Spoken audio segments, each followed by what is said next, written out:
Hello, everybody. Today we are roasting our own artwork. If you would like to grow as an artist and you can't afford an art class, we've got everything you need here at Art Prof tutorials, critiques, professional development, and workshops. So, Jordan, why is this one of your picks for roasting your work? Oh, it's just not very good. I when I designed this, I think I was in grad school and I was just starting to take character design classes and I could not get the hang of it. And I remember like doing all those thumbnails that you guys see on the bottom left, and my teacher would be like, "Why did you add this?" And I'm like, I thought it looked cool. And he's like, "No, Jordan, no, it does not look cool. You have to find a reason." And I was like, okay, I'll find a reason." And literally everything, whether it was the flap, whether it was like flap over the front, whether it was the wristbands, whatever. And I had to learn quite a lot about it. And also my call outs were just not very helpful. He's like, "Yeah, steel toed boots, we could tell, Jordan. Like we can tell those are steel toe boots." So yeah, it was just it was just kind of awful. What did you learn from this piece, Jordan, that you took and applied to the future pieces and even the ultimate design you got for Aitana?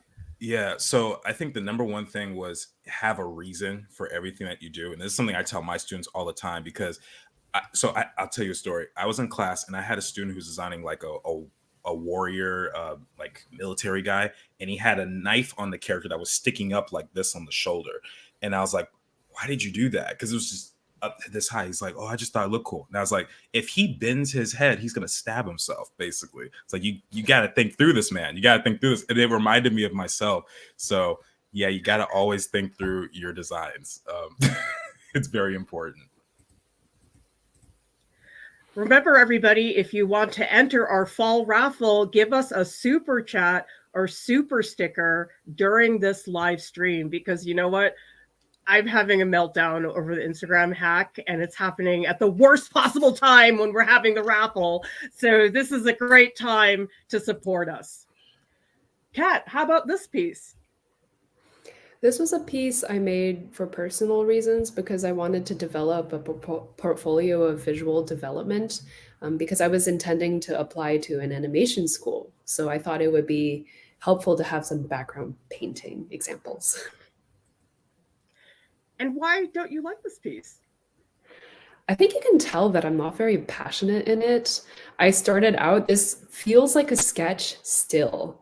And if I had gone in and been more attentive and been more loving to the piece, I suppose, I would finish it up. I would give it more details. I would give it animals. I would research the landscape better. I just sort of put in really pretty trees, sunlight, this weird architectural element that we don't know why it's there, as well as the people. I think the people were such an afterthought. They just have blankets draped over them. And there wasn't, I mean, to Jordan's character design points, I didn't have good reasons for any of the choices in this drawing.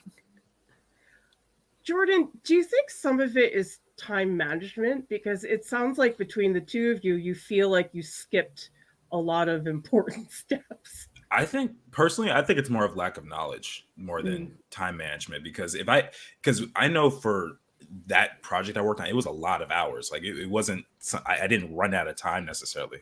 It was just, I don't know what I'm doing. And so that contributes to the poor decisions because if you don't know what to look for, you're bound to make those mistakes. And thankfully, school is a great place to make those mistakes. But unfortunately, we have moments like this where we have to look back and go, ugh.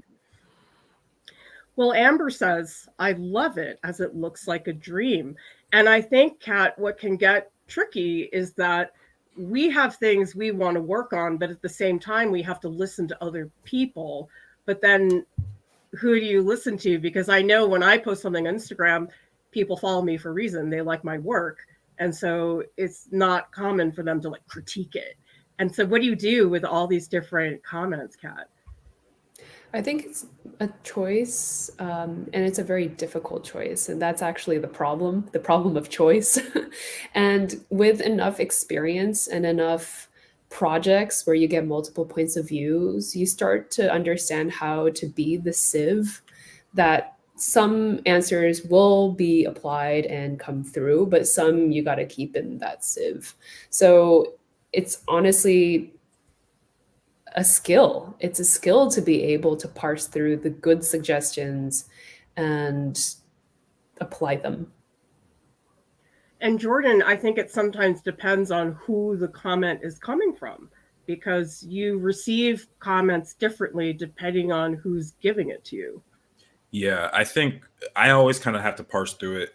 Just like Kat said, I take the criticism more carefully when it's someone who I admire, especially, or I appreciate the work that they're able to do because I know that they know what they're talking about. But as someone who has no clue what they're saying, and I know that beforehand, I will be less inclined to receive that information. Not to say they don't have a valid point here and there, but usually I take that with a lot less. I don't apply it the same way.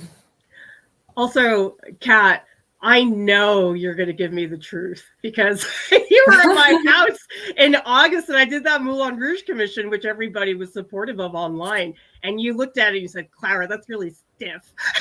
I was like, I didn't "Ugh." say it like that. I didn't What did you say? I don't remember. I I felt like I piled on the praises. I was like, this is amazing. This feels so naturalistic. The form is really good. The texture is all there. What I said was it seemed stiff online, but in person, it was so much better. Okay. Apparently, I have no memory of any of that. All right. Everybody, tell us in the chat, do you self-critique? And how do you do it? Because I don't think it's an easy thing to look at your work critically because we are so close to what we do. It's very hard to look at it objectively. This is a portrait I did in 2012. It was part of my series called Falling. And this was the first round of pieces I did, very large portraits, 4 feet by 3 feet. And this one, like what is this? What is this hand gesture? I mean, yes, it's a gesture that the model did, and I had thousands of reference photos, but I feel like it looks like it's somebody like playing a joke on somebody. Like it's not about it, I don't know. She looks like a clown doing a performance, or like a mime. Like, why did I pick this reference? I mean, I think oftentimes, Jordan, we think about, oh, well, this is what I want to do. But then it comes out another way. Oh, that happens all the time. It's so uncomfortable because you spend all this time planning and thinking about how cool it'll look, and then you see the finished piece and it doesn't look good at all. And I think we all face that. Apparently, you are right now, and sorry, it is what it is. I mean, I look at this and I just spent so much time on the stupid wrinkles in the hand. But then the fundamental gesture is really stiff. I mean, this really to me feels like a pose. And that to me was a big disappointment because this was supposed to be about movement and gesture. And so somebody might look at this and say, oh, wow, your details are so good. I'm like, yeah, but I'm missing the fundamental part of this piece. And Kat, that feels like crap. I understand. It's because sort of like the skeletal structure of the piece is not strong, but you spent so much time on like the skin, the hair, the details, the surface, basically. And you almost feel embarrassed that you got distracted by the details and overlooked the fundamentals. It's like the heart of my piece doesn't exist. It's just sprinkles and nothing else. It just feels so shallow to me. Like I was just valuing all this stuff that didn't matter and I didn't understand what was the point. Tell us in the chat. Kat mentioned that sieve where you just get all these comments. How do you filter through them? Who do you know who to listen to? Because actually, Jordan, there's a lot of commentary we get. We got to tune it out sometimes. Mm-hmm. Yeah, I for me, I have to do my best to think objectively about it. And because you were right, Clara, there's a certain point where we're so into our own work and it's hard to see the forest from the trees. And if someone is coming with you, even if it's a comment you don't like so much, if you can figure out what the heart is of what they're trying to say, maybe they don't word it the way you wanted to, maybe there is an element to it. I think if you can learn to do that, it will work better for you in the long run. Sometimes it takes a minute for me to absorb the feedback, because Lauren told me, and I do this too, is when I get initial critical feedback, I look at it, I'm like, I did that. But I already thought about that. Why do we have that? I mean, I'm a professional. I should just be like, oh, yes, yes. But part of me goes, no, I didn't. It almost feels like a personal critique when somebody's like, you should consider this. And then you think I didn't think of that? Of course I would think of everything. But I think at a certain point, you have to realize you're human. Sometimes you overlook things. And also, this isn't a critique of your character. It's just a suggestion of another possibility in your artwork. 7A says the audience who sees something is going to vary on what they feel comfortable telling you too. I think like your friends are going to want to be kind. Yeah, and sometimes compliments are frustrating because people are just saying, yeah, it's good. And you just feel like you're not getting much information. Jordan, when did you make this piece? I think I was a senior at RISD when I was doing this. And I told you guys this before the stream, but when I opened the file, it actually wasn't looking too terrible because it had all this rim lighting on it. And I realized that was my teacher's edits and I had to remove them. And I export, I was like, oh, this is so terrible. I have to put it for the stream. So I'm embarrassing myself. I have no anatomy. I have no structure. I don't know who this character is. I don't know what that thing is on his arm. It's been 7 years. I've never figured it out. I was just like, mechanical object. That's about as far as I went.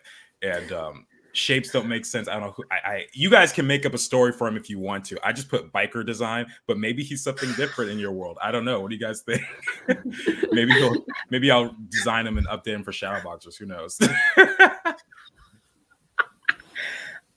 I think also one thing we're starting to target is the content and the intent is separate sometimes from how successful the technique is, because somebody might look at my portrait and say, oh, fantastic, you've got great technique. Yeah, but like fundamentally it didn't work.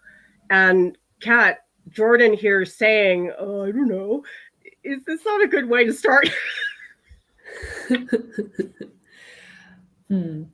I encounter this problem sometimes in critique where somebody puts up something that they've made and they immediately put themselves down going, I don't know, I guess it's just not really good. And I didn't consider this and I don't know that and blah, blah, blah. And it really sets the tone for the critique where people are like, either we're going to give you superficial praise here or we're going to just agree that you suck. It's a lose-lose situation.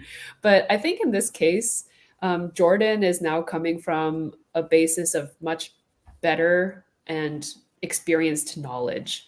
And so when he puts up this character design, we also know that he's grown since then. So we don't have to look at it in the light of, oh, this is terrible. But rather than that, we can look at this piece as, oh, it was full of potential. And I think now, Jordan, you've realized that potential. By the way, I know that you don't like this character design. I think there is a lot you did need to work on it. But I do love the jacket. I think the jacket's so specific and it calls back to sort of your love of Michael Jackson and his costumes. You know what? I guess that was a subtle influence and I appreciate you calling that out. I really don't remember like all the stuff I thought of. I just knew I wanted to be edgy and cool and stuff. And I was like, this is the coolest thing I could think of. And I don't know. It's one of those things where you try something and you're excited about it and you just happen to look back and you see all the flaws with it. And I don't plan to take this character anywhere. So I can look at it and be at peace and know that this was just a chapter in my artistic growth. And that's all it is. I also think, though, there's value in looking at pieces that didn't go well, because I'm looking at the clothing, the folds, and I look at the folds in the clothing you're doing now, and they're fantastic. And here, yeah, it's not that good. You know, I didn't know anything about clothing folds. I didn't learn that till I was in grad school, unfortunately. So that was all just me going like, I think that's right. And so yeah, and I actually see a comment about Cowboy Bebop and anime and stuff. And I actually think there's something to that, because now that I remember, I think I was really into Cowboy Bebop at this time. So that would make sense that would kind of come out in my design. Yeah. Mm-hmm. 7A says Biker Man is really a Borg that's trying to go undercover back in time and sabotage the 80s. And AA says the jacket and the one glove definitely Michael Jackson inspired. This character loves dancing. Oh my gosh. I didn't even think about the one glove. That's great. Well, I think that just goes to show that every piece has potential in it. Just these Easter eggs. All right, Kat, tell us the context for why you made this piece. This was an illustration I made for the purpose of being the cover to my pitch packet.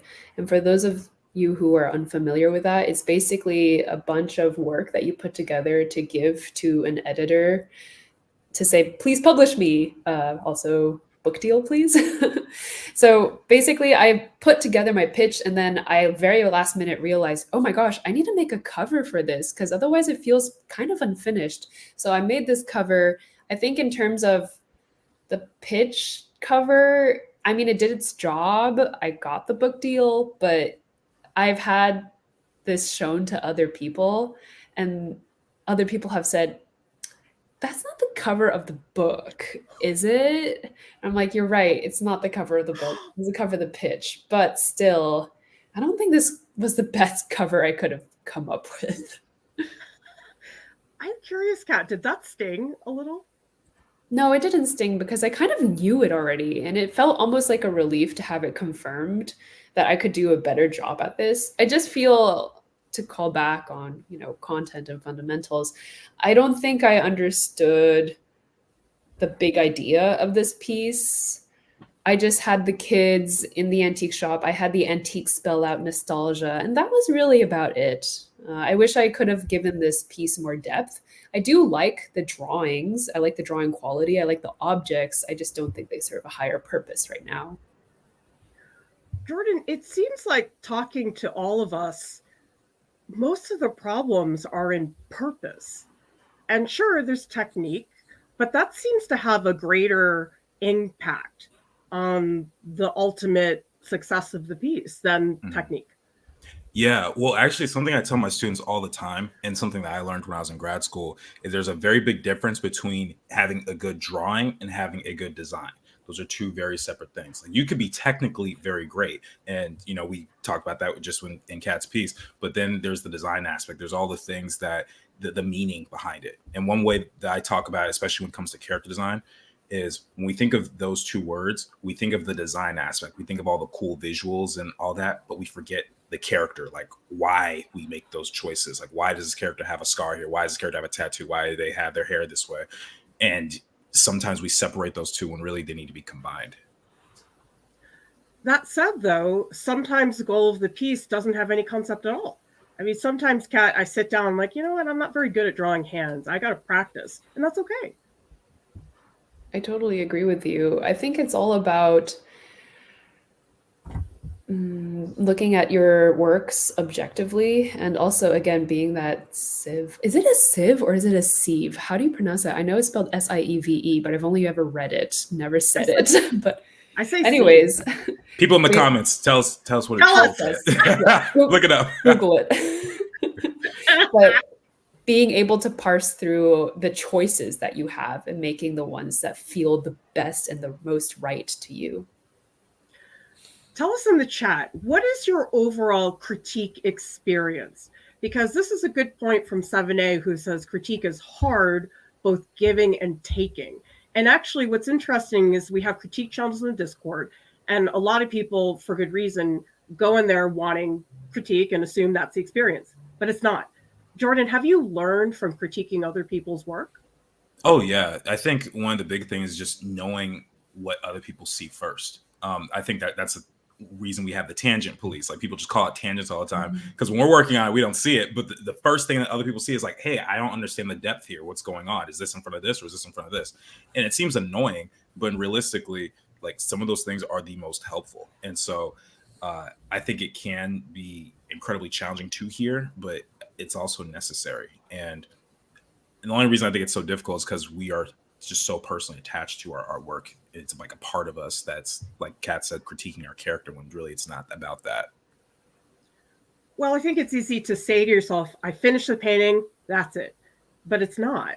Finishing the painting is one piece of the overall process. So I'll finish the painting, I'll get some critique, and then I'll go back, make revisions, get some more critique. So when you finish a painting, you're not really finished. You're taking a stop along the process and then you reevaluate.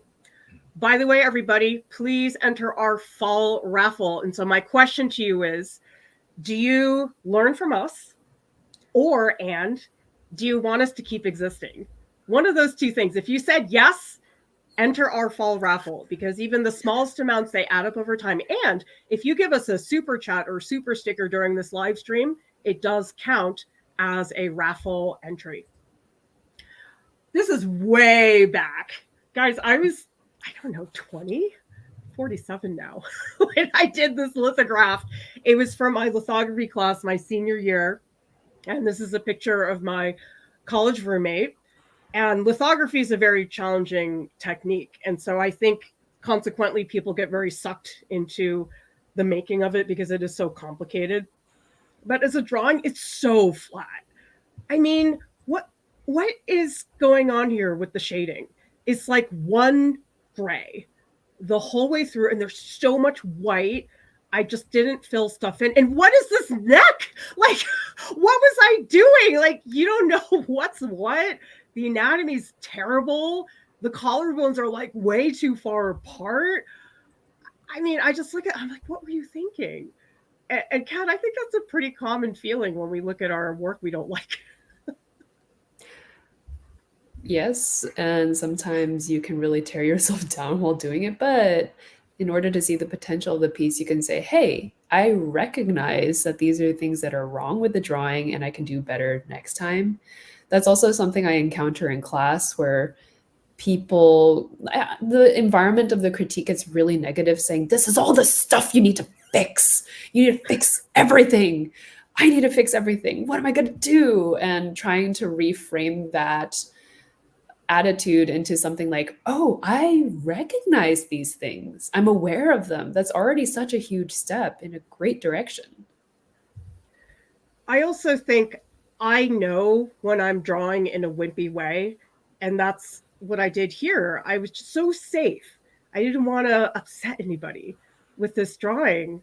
And Jordan, I think that's to me so disappointing when I know I'm playing it safe, when I'm not really trying to do something that's bold because I'm scared.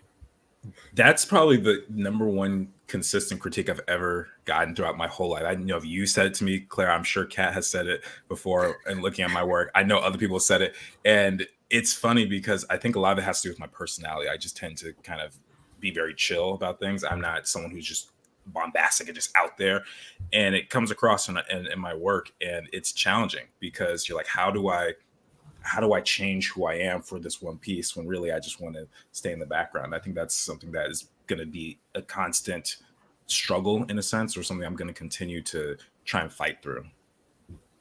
Allison says, I work as an online tutor, have to write critiques on student work. I learned so much from doing this for my own work. I find it much easier to be objective with someone else's work than my own. Oh, I feel like I'm walking in a fog when I'm looking at my work. But when I look at student work, I'm like, yep, this, and this. And so, Kat, I think sometimes it has to do with stepping outside of yourself as much as you can. Yeah. And sometimes the answer, you know the answer, but you just need to face it. I think Jordan brought up a really interesting point in that it's not so much the drawing or the skill that needs to change, it's yourself, it's your mindset that needs to change around a piece. And that sometimes is the hardest thing to recognize. I guess a lot of people are in denial of that, but once you recognize it, again, that's a great step in a great direction. Lisa says, harsh self-critique can destroy the joy. You need to include positives too. Yeah, a lot of people actually were asking in our Discord, well, why do you guys have that critique sandwich technique where you say something positive, then you talk about what to improve, and you end with another positive note? And people will say, well, you don't need the positives, just tell them what they need to fix. And I disagree with that, Jordan. Why are those positive comments important? I think my goal, and I don't think anyone's goal on this panel, is to just tear people down. We don't want to do that. We don't want to discourage you guys from doing our whole purpose of even having this channel is to encourage you guys to do as many different things as you want. And, when it comes to positives, just reinforcing that, I think is super helpful, especially for someone who's struggling. And for me, when I'm in class, if I'm talking about something that's negative, I try to make a joke out of it almost. Like I try and throw some humor in there because humor tends to disarm people. Like comedians, maybe not so much nowadays, but they can say some really off the wall stuff, but they cover it with some humor and make you laugh. And it's like, oh, okay, that's fine. It's funny now, right? So it's the same kind of logic. And sometimes I can't see what's good. Sometimes I look at the work and all I see are problems. And if somebody comes in and says, you did a good job here, it's helpful. And so all critique, however positive or negative, is extremely important. So Sandy says, I'm a student in high school who wants to be a pro artist. Sometimes I don't get as much attention as I used to get at my old school. Kat, I've noticed that critique is something you have to seek out. It's not going to come to you. Yeah, you need to learn how to ask people for things. There's an art to asking for it. I think it's also good to be able to ask from different kinds of people, because I think different points of view on your artwork is ultimately going to really help you as well. Jordan, tell us about this one. Oh man. Okay. So environments have always been an issue for me. I still have issues with them today. But at this point, I was like convinced I was going to be like the next Nathan Fowkes, right? And and when I was working on this, I really wanted to have something with depth and something that was really cool and maybe try some new stuff. And now I look at it and I can't stop looking at the rock shapes, especially on that clip in the back. I'm like, they're all the exact same width. And like, they're just like dominoes, just kind of going back and back. And there's not enough variety in shape here. And I'm like, oh, this was a milestone, but it's painful to look at now, admittedly. It's just, it was a chapter. That's my slogan. It was a chapter. I'm curious, Jordan, did you have reference images for this? I don't even remember.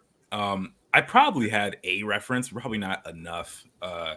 Because, at this time, I didn't so at the time there weren't that many people who were knowledgeable of this specific type of style of illustration that could really guide me and help me to make it look like video game concept art.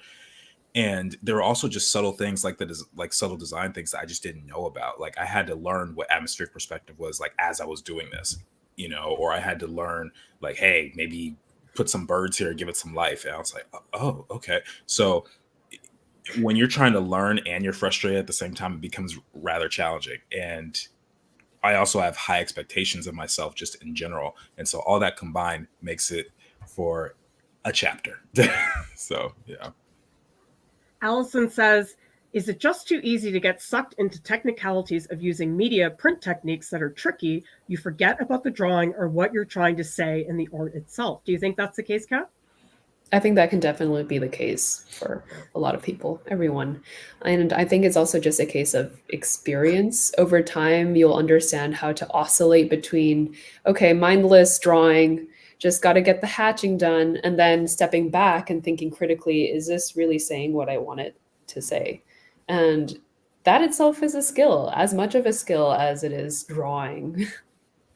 It's a lot to balance. You're thinking about so many different things, and ultimately something gets left behind because you're so focused on other things. And that's okay, because that's part of the learning process.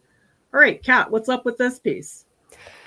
This was also a piece I made in a portfolio of work when I intended to apply to animation school. This is my first attempt. The last painting that we saw, that was the second attempt at a portfolio around that. I just think it's a very globby piece.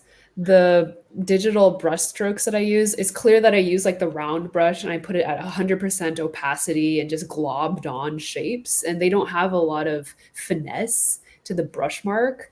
And I also think the character in the foreground is poorly placed because her skin blends with the building and her shirt blends with the grass. What was I thinking? I don't know. Camouflage. Do you feel, Kat, that you learned something about brushwork in this? Now I can see it, but back when I was doing it, I just couldn't understand what was wrong with it. I also know that this was a piece I made in isolation, basically. I didn't have anybody to look at it, and I was also basically around high school aged. So I didn't have a lot of art friends. I hadn't gone to art school just yet to get the critique I needed to hear because I just didn't know anybody who could give that to me. Yeah, Amanda says, I love going back and seeing all my cringe work. It's a great way to see your progress very visibly. And we have some questions for people about where to get critique. So Karasu says, I've been struggling to find people who can critique my art. Most people are not in a place on their own where they can get it. You have to be in art school, and most people are not in art school. Join our Discord. We have fantastic critique channels that people we push everybody to do a good job there. It's not one of those post and run servers.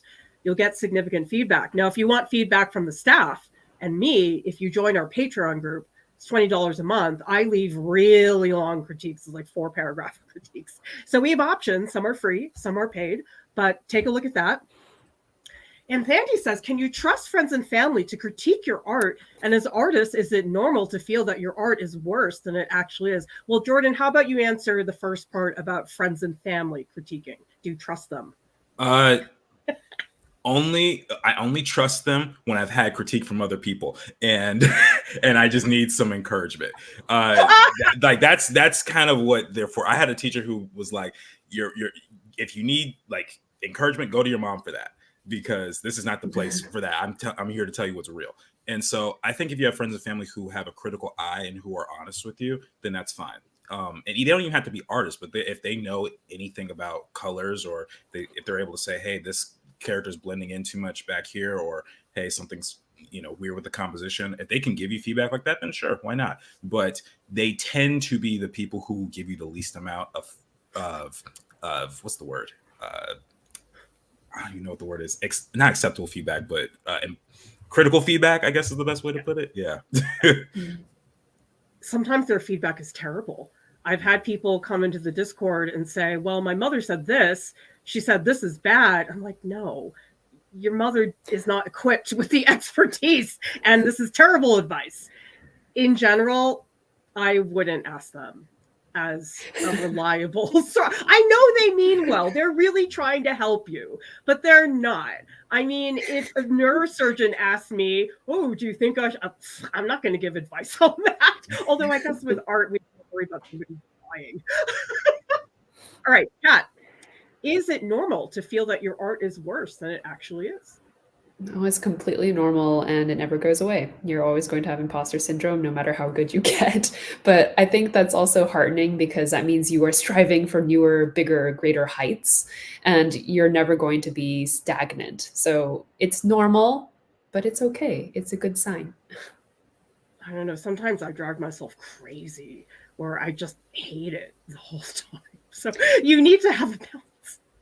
I actually wonder if anybody's had the experience of looking back at past work and saying, hey, that's a lot better than I thought it was in that moment.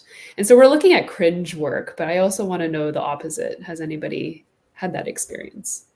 Yeah, I'm like, hey, I was pretty good. This is a very recent piece. I just did this a couple months ago, and you guys know I've been exploring fan art. So I can feed my thirst for air debate. It's very good. It's like you challenge it in a positive way, creative way. But I didn't know what I was doing. Okay. I thought I planned it well because I was like, oh, I did all these thumbnail sketches. I did all this stuff. I'm so prepared. But then when it came down to it, actually, it's a very similar problem to the portrait where I just lost the gesture. And I got so entranced by the stupid pattern and the text. And really, this piece is about the figure. The text and the pattern is more supplementary. And it just made me really sad because that clip of him singing is so feral and like super intense and full of movement. And I just feel like he's standing like this. It just makes me really sad when something looks that stiff. And I think, Jordan, figures are hard for that reason. Yeah, that's a very common thing. Even for me, I've done so much figure drawing, and it always looks great in the sketch phase, the loose sketch phase, the thumbnail stage. It's always like, yeah, this is super ambitious. It's going to be great. And then over time, something happens where it just stiffens up a little more, a little bit more, a little bit more. I don't know what that is. I don't know why it's consistent with like almost every artist on the planet, but it's something that I have to constantly keep in mind if I want the piece to be successful in the end. Kat, why do you think it was common for me to tell people in my classes, your sketch is better than the final, which nobody wants to hear? I think it's common because, I mean, it just happens. Sometimes you have this touch or this feeling or this like moment of inspiration where the sketch just, it's like comes out beautifully. But then when you go to the final piece, you stiffen up and you get a little bit freaked out saying, oh my gosh, it's the final piece. I better not mess this up. And because you put that pressure on yourself, you mess up and it becomes really, really stiff. I think it's also a skill to understand how to not put that pressure on yourself, first of all, to like sort of understand you can do it and it will happen. The other thing is knowing when to kill a piece, when to say, okay, this is just not going where I think it's going to go. And I'm going to spend too much time on this at this point, and moving on to a new piece or starting over. That's a really tall feat, but that has better the fruits of labor than it would be to continually just beat the, what's the saying? Beat a dead horse, basically. Mm-hmm. Yeah. Guess what, everybody? Our Instagram got hacked. So if you're wondering why nothing's happening over there, that's why. And yes, I'm having a total meltdown. I'm in cardiac arrest at this very moment. I'm trying to hide it. But this is why we really, really, really need your help for the fall raffle. I'm like, the one time we really need our Instagram, it gets shut down. And the raffle, I'm really freaked out now because it's like we could lose. They said 3 to 4 days. 4 days out of a 2-week raffle is sort of a big deal. So I'm having a little bit of a meltdown, but I just want everybody to know that's what's going on. We're not being unresponsive. I really, really hope it comes back, but I'm very worried that we are facing the worst possible situation because what I've read about all these things going on is that, I mean, I've read some people, it took them like a month to get it back, and other people said I got it back, but they've limited my posting and I'm just like really, really freaked out right now. So help us with the fall raffle. We need it anyway, okay? Because I have the world's worst business model, which is no paywalls. I mean, what was I thinking? That's such a dumb business model. But thank you so much, Amanda, for that super sticker. You can give it to us now, but if you go to artprof.org, the front page has the link. There's tons of information. You can always ask us how to donate, but it's extremely helpful for us to have that. And we need it. I mean, why did I think no paywalls was a good idea? I have no idea. Like, what was I thinking? There's a cringe moment. The past. Because you're a good teacher. Well, being a good teacher is not very profitable. That's the problem. Zach says, I've been an Art Prof viewer for a few years now. I'm amazed at the quality of knowledge I've gained from watching your streams. This community inspires me so much. Thank you all for what you do. Well, thank you so much, Zachary, for the super chat. And thank you, Amanda, as well. We do have spaces in our Flush Tones workshop that is this Saturday. You can register now and join our Art School Portfolios group. We are actually doing a 1-week free trial for the BFA groups. That's for applicants and stressed out parents, because I know that's what I'd be doing if my kid was applying to art school. You get voice sessions, professional feedback, and critiques.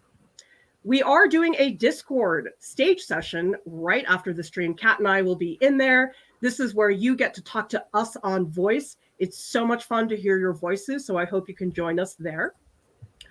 Thank you so much to our top Patreon supporters. You guys have been so loyal to us. And again, in terms of budget, this is it. This is most of our budget comes from the Patreon supporters. And that's why, again, everything's important. $5, that helps. It adds up over time. So thank you, everybody. Oh, thanks, Mina. I should. I'm sorry.